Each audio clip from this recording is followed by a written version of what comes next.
आने वाले दिनों में एमएसएमईज में काफ़ी प्राविधान आए हैं और ट्रेडर्स के समझो बैंक्स में लोन या बिजनेस सपोर्ट उसमें भी प्राविधान आए हैं। बैंकों को हिदायत दी गई है कि ट्रेडर्स के और व्यापारियों के लोन को देखा जाए। भारतीय कानून प्रणाली है, तभी हम गवर्नमेंट को सजेस्ट कर रहे हैं या गवर्नमेंट से रिक्वेस्ट कर रहे हैं कि कुछ ऐसा हो कि जल्दी कानूनन सपोर्ट मिले। राज्य स्तर पर भी और केंद्र स्तर पर भी काफ़ी प्रयास हो रहा है।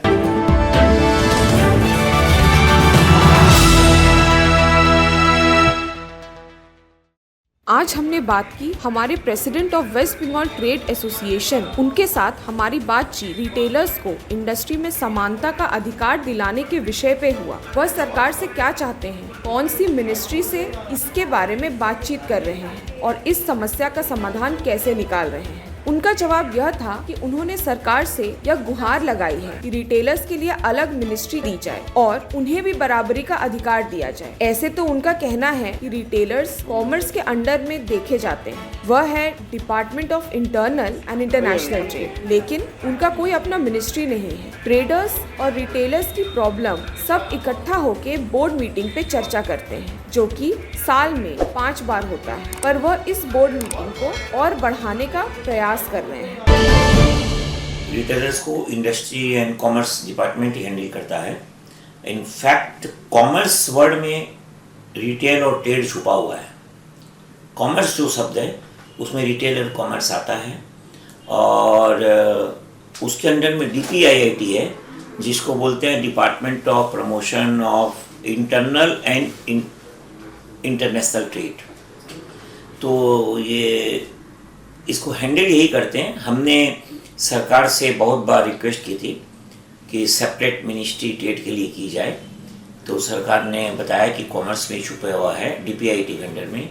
अभी डीपीआईआईटी के अंडर में ही एक व्यापारी कल्याण बोर्ड बना है, इसलिए वो डीपीआईआईटी के अंडर में हमारी बोर्ड मीटिंग साल में 5 बार होती है रफली। अभी हम और नंबर्स बढ़ाएंगे तो वहाँ हम ट्रेडर्स की समस्या पर ही डिस्कस करते हैं। जैसा कि रिटेलर्स को बैंक या कोई भी इंस्टीट्यूशन में कोई खास जगह नहीं दी जाती, तो इसका हल कैसे निकाला जाए। इसमें उन्होंने कहा कि एमएसएमई में काफ़ी प्राविधान आए हैं ट्रेडर्स के लिए, यहाँ तक कि बैंक लोन्स के सिलसिले में ट्रेडर्स के साथ जुड़ती है, तो कहीं ना कहीं जुड़ाव हमें देखने को मिलता है। वह अभी गवर्नमेंट को रिपोर्ट के लिए निवेदन कर रहे हैं और यहाँ तक कि केंद्र में कॉमर्स इंडस्ट्री मिनिस्टर और राज्य में एमएसएमई सेक्टर से गुहार लगा रहे हैं इस विषय पर। और साथ ही साथ बोर्ड मीटिंग में जहाँ भारत के अलग अलग प्रांतों से लोग आते हैं, वहाँ भी इस विषय पर चर्चा करते हैं। आने वाले दिनों में एमएसएमईज में काफ़ी प्राविधान आए हैं और ट्रेडर्स के समझो बैंक्स में लोन या बिजनेस सपोर्ट उसमें भी प्राविधान आए हैं। बैंकों को हिदायत दी गई है कि ट्रेडर्स के और व्यापारियों के लोन को देखा जाए और उनकी समस्याओं को देखा जाए। अभी रिसेंटली भारत का जो बजट आया उसमें माननीय वित्त मंत्री जी ने एक 5 लाख रुपए तक का लोन भी लोगों को सैंक्शन करवाया है, एकदम छोटे व्यापारियों के लिए। और हमारे पश्चिम बंगाल सरकार का ऑलरेडी एक भविष्य कार्ड है, जिसको भविष्य कार्ड बोलते हैं, और उसमें 5 लाख तक का लोन मिलता है।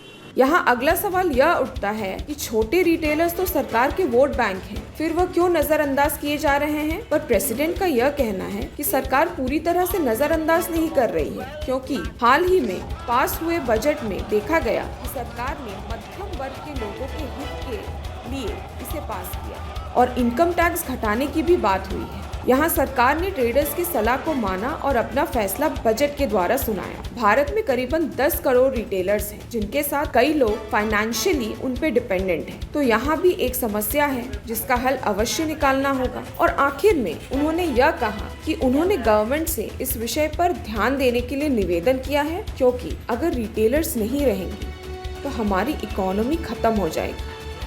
फिलहाल सरकार की तरफ से काम शुरू है और साथ ही साथ हक की लड़ाई भी जारी है। हम लोग पूरा जैसे भारतीय कानून प्रणाली है, तभी हम गवर्नमेंट को सजेस्ट कर रहे हैं या गवर्नमेंट से रिक्वेस्ट कर रहे हैं कि कुछ ऐसा हो कि जल्दी सब सपोर्ट मिले, कानूनन सपोर्ट मिले। तो कहीं ना कहीं हम लोग लगे हुए हैं। अच्छा। और काफ़ी हद तक अभी स्टेट स्तर पर भी, राज्य स्तर पर भी और केंद्र स्तर पर भी काफ़ी प्रयास हो रहा है। जैसे केंद्र में कॉमर्स इंडस्ट्री मिनिस्टर, यहाँ बंगाल में MSME सेक्रेटरी हैं Rajesh Pande sir, mister Rajesh Pande sir, और केंद्र में मंत्री जी हैं मिस्टर पीयूष गोयल सर। तो उनके साथ हम लोग इंटरेक्ट करते हैं, हम लोग की असुविधा और हमारे जो व्यापारी कल्याण बोर्ड का, जैसा मैंने बताया, मैं खुद एक बोर्ड मेंबर हूँ और हमारे चेयरमैन हैं सुनील सिंघी जी। तो हम उस बोर्ड मीटिंग में सब डिस्कस करते हैं और उसमें भारत के डिफरेंट प्रांतों से लोग आते हैं और उसमें सारी मिनिस्ट्री के अफसर रहते हैं, प्राय 9 मिनिस्ट्री के अफसर वहाँ रहते हैं। अगर देखा जाए तो पूरी नज़रअंदाज नहीं बोलेंगे, क्योंकि ये बजट भी अपने आप में कुछ कह रहा है। अच्छा। अगर आप देखें तो रिटेलर्स को फोकस करने के लिए और मध्यम वर्ग को फोकस करने के लिए ये बजट आया है।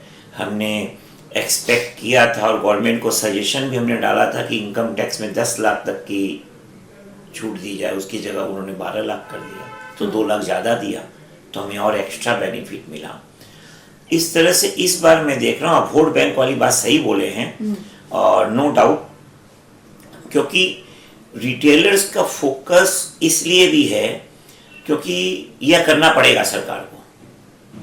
आपने जो वोट बैंक वाली बात बोली सही बोली, क्योंकि हम समझते हैं कि भारत में 10 करोड़ रिटेलर हैं, छोटे बड़े सब मिला के, और अगर 10 करोड़ हैं तो गुना 5 या 6 लगा लो आप, मतलब इंटू 5 और इंटू 6, तो 60 करोड़ हो गए। मतलब क्या, एक रिटेलर के साथ 5 लोगों का परिवार लगा हुआ है मिनिमम, चाहे वो हैंड कार्टर हो, चाहे वो उसका हेल्पर हो, चाहे वो उसका सप्लायर हो। सुबह कोई ब्रेड देने आता है तो सुबह कोई दूध देने आता है उसकी दुकान पर। मैं छोटे की बात कर रहा हूँ, बड़े की भी आप देखेंगे उससे कहीं ना कहीं लोग जुड़े हैं, उसके कर्मचारी जुड़े हैं, तो उसका परिवार जुड़ा है।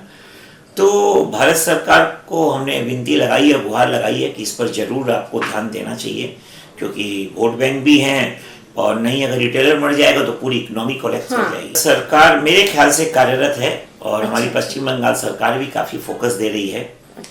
तो शायद कुछ आना चाहिए हमें, तो अब नहीं है तो मांगना पड़ेगा, लड़ना पड़ेगा।